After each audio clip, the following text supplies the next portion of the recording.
आइए परसेंटेज में हम लोग पढ़ रहे थे परीक्षाओं में फेल पास पे आधारित प्रश्न।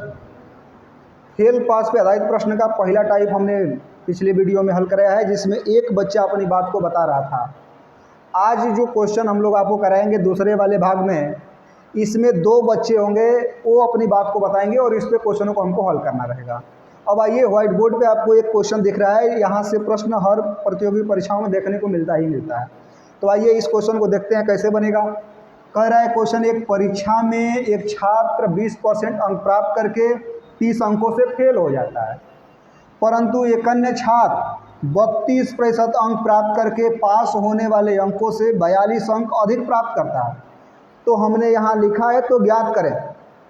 3 क्वेश्चन आपसे पूछ लिया है, परीक्षा में अधिकतम अंक ज्ञात करें, मतलब मैक्सिमम कितने अंक का ये परीक्षा हो रहा है। पास प्रतिशत क्या है, परीक्षा में पास होने के लिए न्यूनतम कितना % अंक चाहिए। और तीसरा क्वेश्चन है पास अंक ज्ञात करें, मतलब न्यूनतम कितना अंक पाएंगे कि आप पास होंगे।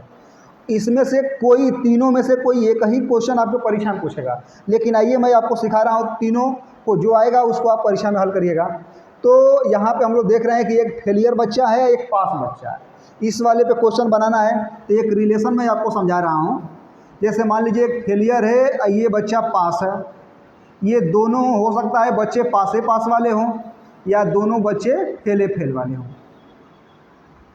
अब इस क्वेश्चन को जब बनाना है तो आप इस रिलेशन को समझ लीजिए।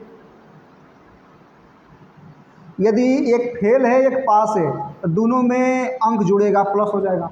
पास पास वाले हैं तो घटेगा, और फेल फेल वाले हैं तो माइनस हो जाएगा। अब आइए इस क्वेश्चन को बनाते हैं, बस कुछ नहीं करना है, सॉल्यूशन इसका देखिए। कहिएगा कि 20% रिप्रेजेंट कर रहा है, यहाँ पे बता रहा है कि ये 30 अंकों से फेल हो रहा है, तो यहाँ 30 लिख करके बस यहाँ पे फेल के लिए यफ लगा दीजिए। अब यहाँ बोल रहा है 32% अंक प्राप्त करता है दूसरा वाला, और कितना अधिका पा रहा है 42, तो यहाँ 42 कर दीजिए, कहिए कि ये पास हो गया। ये तो हम लोग जानकारी प्रश्न में दिया गया है। अब हम लोग इसको जब बनाएंगे तो देखिए, ये परसेंटेज में हमेशा हमेशा हमेशा अंतर करेंगे, हमेशा इन दोनों में अंतर करेंगे। लेकिन यहाँ पे फेल पास होगा तो देखिए प्लस का साइन है, तो ये जुड़ेगा, ये जुड़ेगा तो ये 72 हो जाएगा, 72 हो जाएगा। इधर ये घटेगा तो 12% रिप्रेजेंट कर रहा है कितने को, 72। अब हम लोग 1% का नंबर निकाल लें, 12 एकम 12, 12 छक 72, तो 1% बराबर हम लोगों को मिला 6। तो आपको पता है किसी भी परीक्षा में जो अधिकतम अंक होता है वो 100% का होता है, तो दोनों पक्षों में 100 से गुणा कर दीजिए, तो ये 100% बराबर 600। तो आपके पहले वाले का जो आंसर निकल के आएगा इस क्वेश्चन का, वो आएगा 600। अब अधिकतम अंक पूछेगा तो इस तरह से आप बना लीजिएगा। अब आइए दूसरा वाला क्वेश्चन, इसको मैं समझा रहा हूँ। पास प्रतिशत अंक ज्ञात करें, तो जब पास प्रतिशत अंक ज्ञात करने के लिए बोल रहा है तो कहिए कि 1% का नंबर 6 है, और यहाँ पे ये 20% ला करके 30 अंकों से फेल हो रहा है, तो आप इस 30 को ही परसेंटेज में कन्वर्ट कर दीजिए। तो 30 में 6 से भाग कर दीजिए, परसेंटेज का रूप ले लेगा, ये 5% से फेल हो रहा है।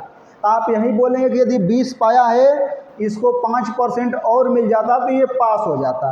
अर्थात आपको चाहिए कि पास प्रतिशत कितना होगा, तो पास प्रतिशत यदि आपसे पूछेगा तो कहिए कि ये 20% तो पाया है, अब 5% से फेल हो रहा है, इसको और मिल जाता तो ये 25% हो जाता। अर्थात पास होने के लिए परीक्षा में जो न्यूनतम परसेंटेज है वो 25% है।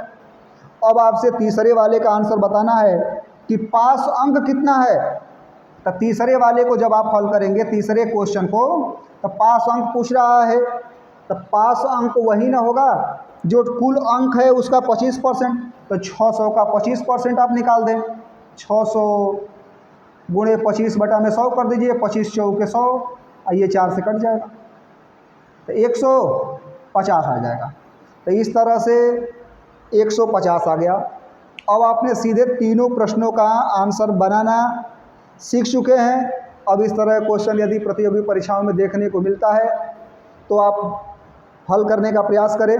और यदि आप चाहते हैं कि इसी तरह के हम वीडियो आपको देते रहें तो हमारे चैनल को आप सब्सक्राइब कर लीजिए। हमने टारगेट बनाया है कि पर डे हर चैप्टर से एक एक टाइप का वीडियो हम अपलोड करते रहेंगे। बहुत बहुत धन्यवाद।